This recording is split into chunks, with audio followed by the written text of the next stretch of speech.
Ce chapitre porte sur les fondements du système hydraulique avec une boîte de vitesse automatisée. Vous allez vous familiariser avec les différents composants du système hydraulique et avec la structure et les fonctions de ces composants, en particulier dans leur interaction avec les composants mécaniques. Enfin, nous nous pencherons sur le principe de fonctionnement du circuit hydraulique de la boîte de vitesse automatisée à l'aide d'un schéma hydraulique. Contrairement à la nouvelle boîte de vitesse à 6 rapports, les éléments de commande de la boîte automatisée sont commandés hydrauliquement. Le système hydraulique possède son propre circuit d'huile. Regardez tout d'abord le réservoir d'huile hydraulique. Celui-ci est vissé sur la face intérieure du carter de la boîte de vitesse. Il contient l'huile hydraulique avec laquelle il alimente la pompe hydraulique. Le contrôle du niveau d'huile et le remplissage de l'huile s'effectuent également par le réservoir. L'air est purgé du système par le capuchon de purge qui est vissé latéralement sur le carter de la boîte de vitesse et qui est raccordé au réservoir d'huile par des flexibles en caoutchouc.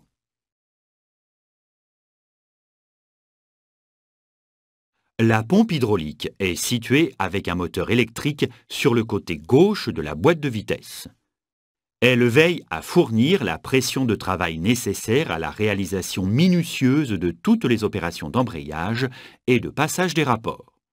Si la pression chute à moins de 35 bars environ, après un changement de rapport, le moteur de la pompe se met en route et s'arrête à nouveau à une pression de 55 bars environ.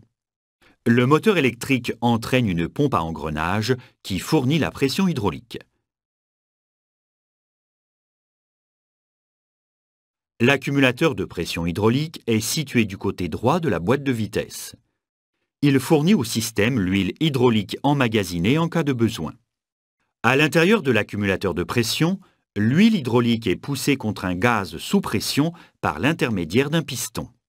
Si la pression tombe suite au passage de rapport, le gaz se détend à nouveau et repousse le piston.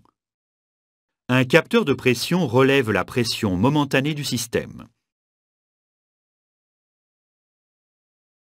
L'unité de commande hydraulique est située à l'arrière de la boîte de vitesse. Elle sert de variateur pour l'actionnement de l'embrayage et le passage des rapports. L'unité de commande se compose d'un bloc de vanne raccordé à la pompe hydraulique par une conduite d'alimentation. Le bloc de vanne abrite 4 électrovannes, à savoir respectivement une pour l'embrayage et pour le frein de la douille de sélection. 2 autres vannes servent au passage des rapports. Le dispositif central hydraulique de débrayage est vissé sur l'arbre primaire de la boîte de vitesse de la cloche de boîte de vitesse. Son rôle consiste à actionner le ressort Belleville du plateau de pression de l'embrayage. Le piston de pression est actionné hydrauliquement et poussé sur la douille vers l'avant. La bague de pression appuie sur le ressort Belleville de l'embrayage et actionne ce dernier. Le ressort de précharge veille à ce que le palier de pression soit soumis en permanence à une charge minimale lorsque le système est dépourvu de pression. Cela permet d'éviter des bruits de palier.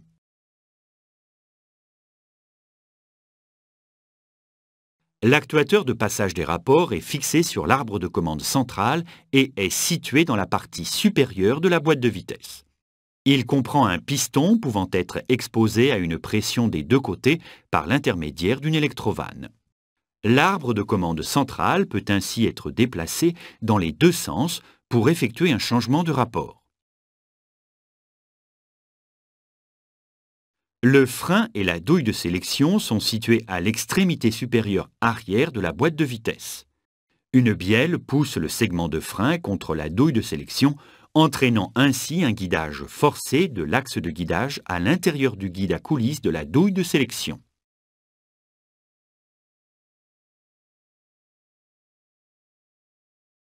Affectez les symboles aux composants hydrauliques respectifs.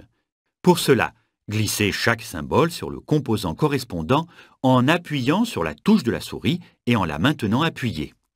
Puis confirmez avec OK.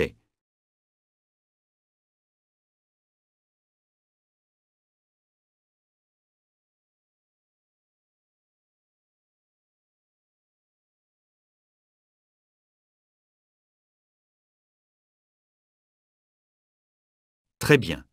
Chaque composant possède un symbole clair qui indique sa fonction.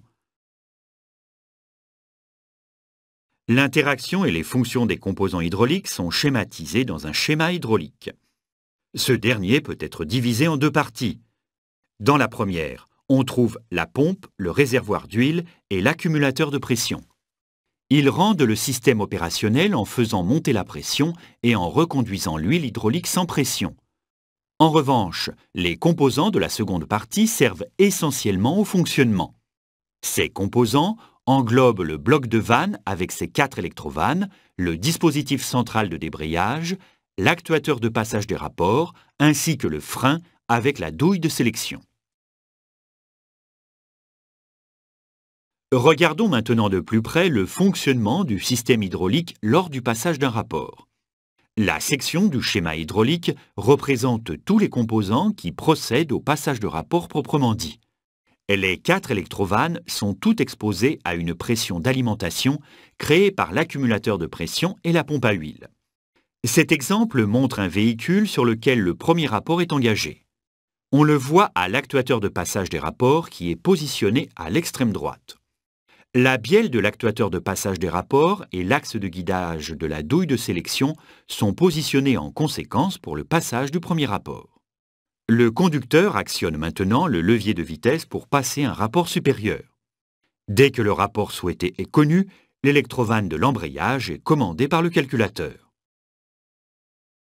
Dès l'ouverture de l'embrayage, l'électrovanne droite de l'actuateur de passage des rapports se trouve alimentée en courant. La chambre de pression arrière de l'actuateur de passage des rapports est alors alimentée en pression de travail. La bielle avance en conséquence et gagne sa position pour le deuxième rapport. Étant donné que la chambre de pression est dépourvue de pression dans le frein, ce dernier n'est pas actionné et la douille se déplace librement. Par conséquent, il ne se produit aucun guidage forcé de l'axe à l'intérieur du guide à coulisses lorsque la bielle se déplace vers l'avant. Ensuite, l'électrovanne cesse d'être commandée et la pression retombe à nouveau dans l'actuateur de passage des rapports. L'huile hydraulique regagne le réservoir d'huile par la conduite d'écoulement. Dès que le rapport est passé, l'électrovanne de l'embrayage se trouve synchronisée afin de fermer l'embrayage en douceur. Cette opération s'effectue jusqu'à ce que le régime moteur et la vitesse de rotation de l'embrayage coïncident. Ensuite, la pression tombe à l'intérieur du dispositif central de débrayage et l'embrayage se ferme complètement. Si vous souhaitez regarder le passage des rapports dans une animation, il vous suffit de cliquer sur « Animation ».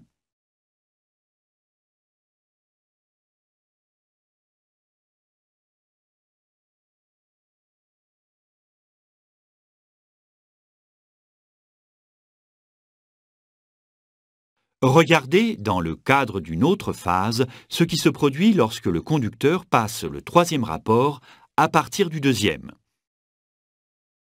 Dès que le rapport souhaité est connu, l'électrovanne de l'embrayage se trouve à nouveau alimentée en courant et le dispositif central de débrayage est actionné. L'électrovanne du frein est commandée dès que la position débrayée est atteinte. L'électrovanne fait monter la pression à l'intérieur de la chambre de pression du frein, ce qui a pour effet de plaquer le segment de frein contre la douille de sélection. Cette phase est suivie par la commande de l'électrovanne gauche de l'actuateur de passage des rapports. Celle-ci fait monter la pression dans la chambre de pression avant de l'actuateur de passage des rapports, poussant ainsi la bielle vers l'arrière. Lors du déplacement de la bielle, un guidage forcé est exercé sur l'axe par le guide à coulisses. La bielle tourne d'un couloir en passant au troisième rapport. Ensuite, les électrovannes du frein et de l'actuateur de passage des rapports se retrouvent de nouveau sans pression. Un ressort de rappel ramène le piston de frein à sa position de départ en décollant le segment de frein de la douille de sélection. Enfin, l'embrayage est de nouveau fermé par chute de la chambre de pression du dispositif central de débrayage. Si vous souhaitez suivre le passage des rapports dans une animation, cliquez simplement sur « Animation ».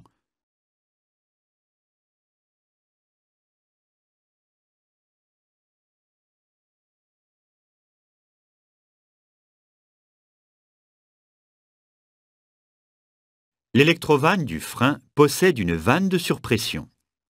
Cette vanne protège le système hydraulique contre des pressions excessives.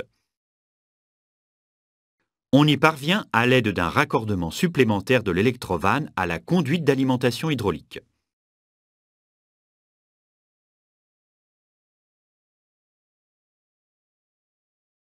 La pompe à huile et l'accumulateur de pression fournissent ensemble la pression d'alimentation requise. Si la pression dépasse une certaine valeur limite, la pompe hydraulique est coupée. Mais que se passerait-il si la pompe continuait à fonctionner en raison d'un défaut? Cliquez sur le symbole de la pompe hydraulique pour voir ce qui se produirait en pareil cas.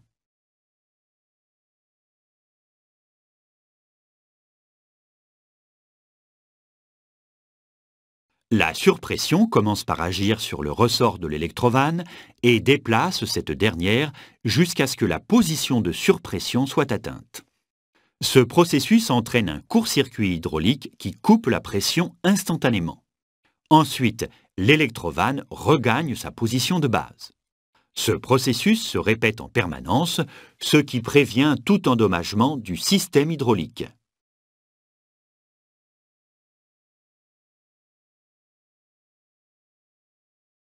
Récapitulons les notions abordées dans ce chapitre. Vous vous êtes familiarisé avec les divers composants du système hydraulique de la boîte de vitesse automatisée. Ces composants englobent le réservoir d'huile hydraulique, la pompe à huile avec son moteur électrique, l'accumulateur de pression, l'unité de commande avec les électrovannes, le dispositif central de débrayage, l'actuateur de passage des rapports, ainsi que le frein avec la douille de sélection. Le mode de fonctionnement et l'interaction des composants hydrauliques peuvent être représentés dans un schéma hydraulique. Vous avez pu suivre les opérations et le principe de fonctionnement du système hydraulique à partir de l'exemple d'un passage de rapport. L'électrovanne du frein possède une vanne de surpression qui déclenche un court-circuit hydraulique en cas de pression excessive.